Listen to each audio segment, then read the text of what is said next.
What's up everybody, my name is Kevin and I like technology. I like filming and I like being in front of a camera and editing and all that nonsense. So I thought, why not make a tech channel? So here I am, going to be telling you guys everything you need to know about technology, latest gadgets, latest phones. I will maybe sometimes dive into cameras, computers, literally gadgets in general. So I'll be giving my opinion, my news, any reviews that I can do with stuff that I could possibly one day purchase, buy, I don't know. And then also I'll be giving you guys information on just what I feel you guys should know. So to kick things off with my tech channel, I'll be doing a top 5, and these are the top 5 smartphones of 2014. Well, the first half of 2014, because phones just don't stop coming. They keep arriving, and you know, the next one claims to be better than the previous. So let's go. Before we start, I want you guys to know that I'm doing my review based on 5 things. The first one is the quality of the phone, the overall build, how good is the hardware. Secondly, I'm doing the price points, because that is something that all people need to know. You can't just say that phone's awesome, but it's very, very expensive. So keep that in mind. Then I'm also doing the real life performance. Now that is how fast the phone is. Is it fluid? Because it's very good having awesome processors, but it isn't able to run the software that is given. Of course, I'm then going to be doing a check on battery life, because you know, we got to have our phone lasting us the entire day.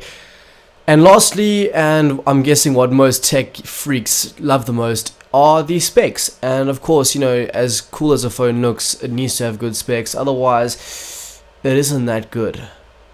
But anyway, kicking it off, let's go to number 5. This, for me, in my opinion, is the perfect slot for the HTC One M8. Now what people were expecting for the phone to follow along from the HTC One of 2013 was very difficult to beat, because they were expecting so much of a phone that was already so awesome. So what they've added now is a secondary rear camera. Now this is basically just to judge the distance when taking a photo, so you could basically refocus. So to put it easily, I put my hand forward, it's pretty blurred, but my face is in focus. Now what you can do with this feature is essentially later on down the line is change up focus, so make my face blurred but make my hand clear. So it's a pretty cool feature. However, there have been a few flaws that have been found. Basically it draws a line where there isn't meant to be a line. To make it sound easier, I'll put a link down below where Michael Fisher from Pocket Now did a video on basically explaining how this feature works and where one or two of the flaws are. But nonetheless, of course, there were other improvements. The 5 megapixel front facing camera, obviously we got the brand new Snapdragon 801 processor, which is joining the 64-bit range, which was obviously first introduced by Apple. Obviously we can't forget that there's now the 90% aluminium build of the phone, compared to I think it's 60 or 70% of last year's HTC One. Unfortunately, there was one downfall about this phone, and that was the larger screen, because HTC One was known for that phone with the best pixel density, hands down. No other phone was better. It was the clearest screen when it comes to pixels per inch. But they made the screen of the phone bigger this year, so basically it's now just the run-of-the-mill. It's nothing too exciting or nothing to brag about. The front-facing speakers, which were already flawless, got a bit more of an improvement, so that's also really cool. So despite the pretty cool features, with an amount of average to mid-range features, I believe that the HTC One M8 falls comfortably into the number 5 position. Now number 4 is the LG G2. This is a phone which I've raved about. I've loved it since it was announced. I mean, just the change of design, having the power and volume rockers buttons on the back of the phone make it easier for you to hold and more natural to switch the phone on, volume up, volume down, all that stuff. But then we can't forget about the crazy 3000 mAh battery, which lasts you easily a day. If you really want to go, you can go for 2 days if you're not that much of a power user.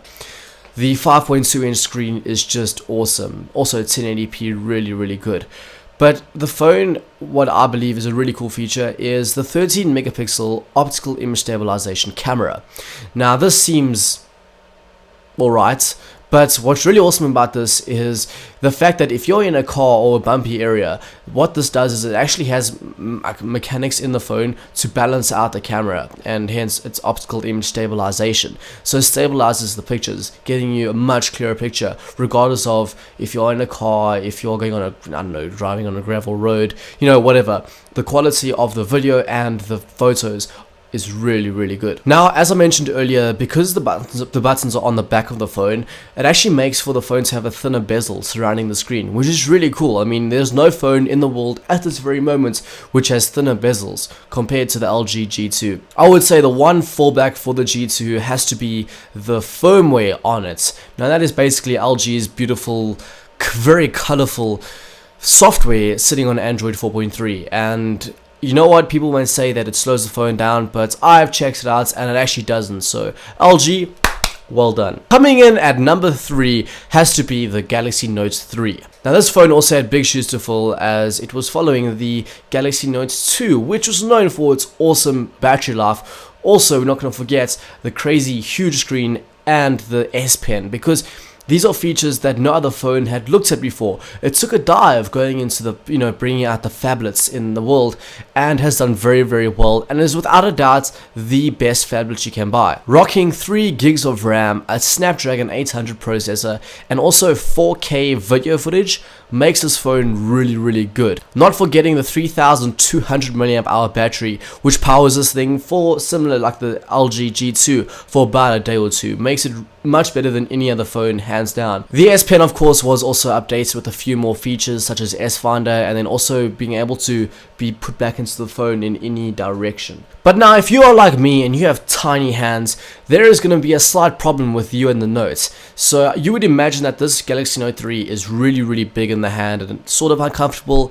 And I'm not going to lie, it is very big. However, it is balanced out by how light the phone is and how thin the phone is. It actually, you kind of forget that it's a 5.7 inch screen. Now, coming in at number 2 has to be the iPhone 5S. And despite, how well known it is for staying stagnant and, not innovating as much as Apple had a claim to innovate before, the iPhone 5S really does take the cake when it comes to the fluidity. There is no phone that beats it with that. I mean, iOS, as glitchy as iOS 7 is still very fast. And then also, given the A7 chip being the first with 64-bit processing, just makes this phone flawless. It doesn't lag, it doesn't jitter at all. I mean, although in the beginning with some iPhone 5S's rebooting and crashing, with iOS 7.1 those problems have been solved. And of course, now that fingerprint sensing is becoming sort of the run-of-the-mill, iPhone 5S was the first to have it and is by far the best at fingerprint sensing, since with the Galaxy S5 you have to swipe down and all that nonsense, and also the HTC One Max only reads your finger on the odd occasion. The iPhone 5S gets it literally 99% of the time, and you just touch your finger down and it unlocks the phone. It's a really cool feature. Now, although the battery life and the very small, as to today's standards, 4-inch screen is not necessarily what the people want, but hey, there's still a market since they sold almost 9 million in the first month. I mean, that phone just kills. And let's not forget about the 8 megapixel camera, which is also known as the pocket rocket, because this thing is honestly so good. For an 8 megapixel camera, it stands up to the quality of all these bigger 13 megapixel, 16 megapixel photos that you see on all the other flagship phones. Lastly, for the number 1 position, and this is going to take a lot of you by surprise, but it is the Oppo Find 7. Oppo? Is that even a phone? Does that even exist? Yes, it does, because Oppo is a Chinese phone manufacturer which came out in the late of 2012 with the world's first 1080p display. Yes, Oppo were the first people to bring out a full HD display on a cell phone. Sticking to its trend of being the first, the Oppo Find 7 has 2K display. Yes, that is 2560 by 1440 pixel display. That resolution kills every other phone right now, hands down. Let's not forget the fact that it charges from 0 to 75% battery in just half an hour. Let's say you want to go out in the evening. That means you come home, pop your phone on the charger, go have a shower, get ready. Before you are even finished with that, your phone is at 70%.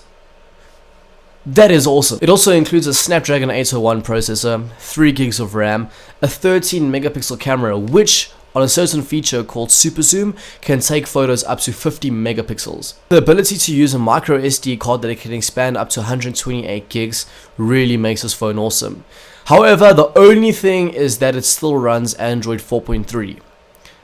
So if you are cool with not having KitKats, go ahead, get that phone. But you know what, I believe that the specs and just the awesomeness and the beauty of this phone, Oppo Find 7, just makes this phone killer. So that's my very first video, the top 5 phones of early 2014. I know, I left a few phones out there, and I know you're probably very upset about that, but unfortunately I have chosen these specific phones, and those, in my opinion, based on my 5 factors, are the top 5 phones of today's time. I will post a link of all of those phones down below if you want to go check out the full reviews on some websites, or you guys can check it out below. Give it a thumbs up.